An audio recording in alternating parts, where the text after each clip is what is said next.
भाग एक मध्ये आपण पाहिलं फाळणीच्या ज्वालामुखीत देश स्थिर ठेवण्यासाठी सरदार पटेल कसे कठोर झाले. पण आता प्रश्न असा आहे, त्यांच्या नंतरच्या भाषणांमध्ये, निर्णयांमध्ये आणि वागणुकीमध्ये खरंच मुस्लिम विरोध होता का, की त्या काळातील राजकारणाने त्यांच्या प्रतिमेला वेगळं वळण दिलं?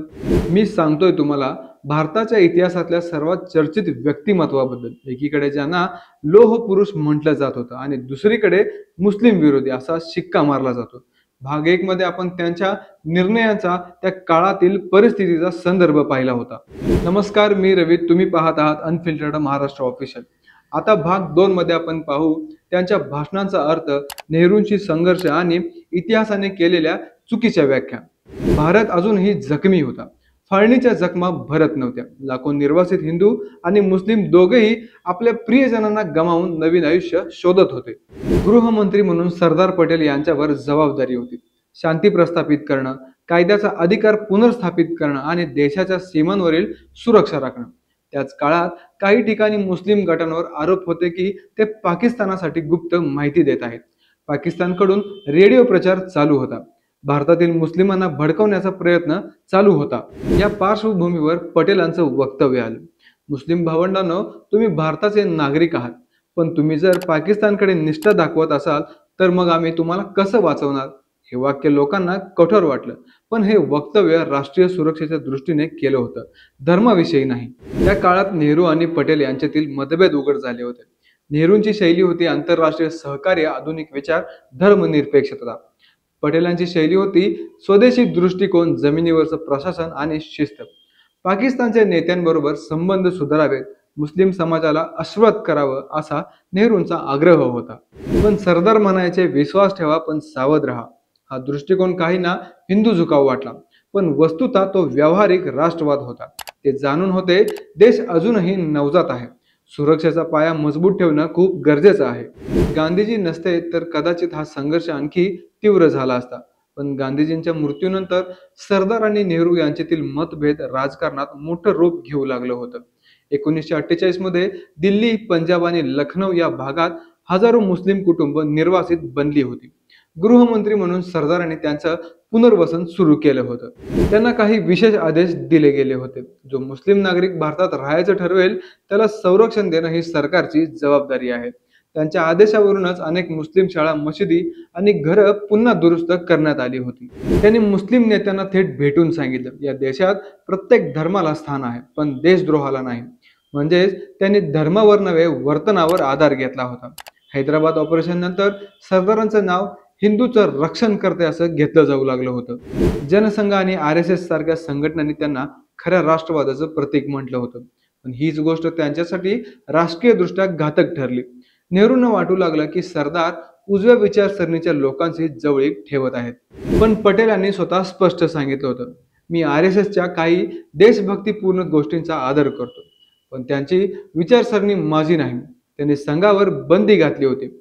गांधी हत्येनंतर ते म्हणाले होते, हिंसेला राष्ट्रवाद म्हणता येत नाही. हे दर्शवतं की सरदारांचा राष्ट्रवाद हिंदुत्वाचा नव्हता, तो भारतीय एकतेचा होता. अनेक लोक पटेल मुस्लिम विरोधी आहेत असं म्हणताना त्यांच्या काही भाषणांचा उल्लेख करतात. उदाहरणार्थ, त्यांनी म्हटलं होतं, देशावर संकट येतं तेव्हा काही लोक आपल्या धर्माकडे पळतात, पण काही लोक देशासाठी उभे राहतात. मला दुसरा प्रकार हवाय. हे वाक्य धर्मनिरपेक्ष आहे, पण त्या काळात त्यांचा अर्थ मुस्लिम समाजाशी जोडून घेतला गेला. पत्रकार, राजकीय विरोधक आणि काही इंग्रजी वृत्तपत्रांना त्यांच्या वक्तव्यांना अँटी मुस्लिम टोन दिला.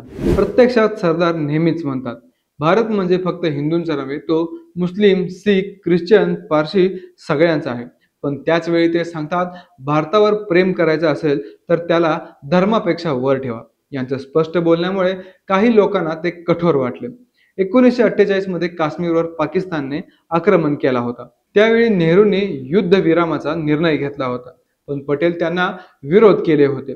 त्यांचं म्हणणं होतं, जेव्हा आपल्या घरात घुसखोर आले आहेत तेव्हा आपण लढायलाच हवं. या भूमिकेमुळे पाकिस्तान सरकार आणि काही मुस्लिम गटांना त्यांनी मुस्लिम विरोधी ठरवलं होतं. पण देशातील अनेक मुस्लिम अधिकारी जसे की नवाब इफर जंग किंवा अल्लादी कृष्णस्वामी अय्यर यांच्यासोबत त्यांचे संबंध अतिशय सौहार्दपूर्ण होते. ते राजकारणात धर्म नव्हे तर राष्ट्रीय सुरक्षेचा प्रश्न पाहत होते. मौलाना अबुल कलाम आझाद, डॉक्टर झाकीर हुसेन आणि नवाब इस्माईल खान यांच्यासोबत पटेल अनेक वेळा संवाद साधले होते. ते नेहमी म्हणायचे, मुस्लिम समाज भारताच्या विकासात सहभागी झाला पाहिजे. त्यांना घाबरवणं नव्हे, सहभागी करायचं आहे. 1949 मध्ये त्यांनी एका सभेत सांगितलं, काही लोक म्हणतात मी मुस्लिम विरोधी आहे, पण जर मी मुस्लिम विरोधी असतो तर आज हा देश टिकला असता का? त्या एका वाक्यात त्यांचा दृष्टिकोन स्पष्ट होतो.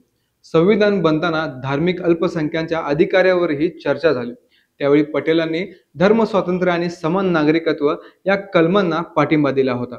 ते म्हणाले, भारताचं संविधान प्रत्येकाला समान हक्क देईल, पण त्याचबरोबर प्रत्येकाने समान जबाबदारी घ्यायला हवी. हीच विचारसरणी म्हणजे देशभक्तीवर आधारित धर्मनिरपेक्षता. ही धर्मनिरपेक्षतेचे विरोधक नव्हते, ते निष्क्रिय धर्मनिरपेक्षतेचे विरोधक होते. 1950 मध्ये सरदार पटेल आजारी पडले. त्यांच्या छातीत वेदना होत होत्या, हृदय कमकुवत झालं होतं, पण तरीही ते काम करत राहिले होते. मुंबईत त्यांनी शेवटचा श्वास घेतला. मृत्यूपूर्वी त्यांनी सांगितलं होतं, देशाचं ऐक्य राखा. धर्म, प्रांत, जात यापेक्षा भारत मोठा आहे. त्यांच्या अंतिम संस्काराला हजारो लोक उपस्थित होते. हिंदू, मुस्लिम, शीख, पारशी सगळ्यांनी त्यांना शेवटचा सलाम दिला. त्यांच्या मृत्यूनंतर काही दशकांनी त्यांचं व्यक्तिमत्व वेगवेगळ्या राजकीय गटांनी आपल्या फायद्यासाठी वापरलं. काहींनी त्यांना हिंदू राष्ट्राचा चेहरा म्हटलं, तर काहींनी मुस्लिम विरोधी प्रशासक. पण दोन्ही प्रतिमा अपूर्ण आहेत. खरं म्हणजे सरदार पटेल हे देशविरोधक विचारसरणीचे विरोधक होते, मुस्लिम विरोधी नव्हते. म्हणूनच आज आपण निष्कर्ष काढू शकतो, सरदार पटेल मुस्लिम विरोधी नव्हते, ते देशद्रोही, हिंसा आणि विभाजनाच्या विचारसरणी विरोधी होते. त्यांनी कठोर निर्णय घेतले, पण प्रत्येक निर्णयाचं मूळ होतं भारताचं ऐक्य. मी हिंदू आहे त्यापेक्षा आधी मी भारतीय आहे, हे वाक्य त्यांनी स्वतःहून अनेकदा म्हटलं होतं.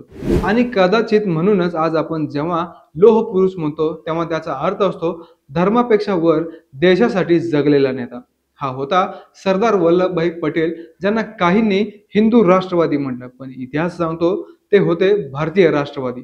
देशाच्या नकाशावर 562 संस्थांना जोडणारा माणूस, पण मनाच्या नकाशावर धर्माच्या भिंती तोडणारा एक खरा नेता. अशाच ऐतिहासिक घटना जाणून घेण्यासाठी आमच्या चॅनलला लाईक करा, शेअर करा आणि सबस्क्राईब करायला विसरू नका. धन्यवाद.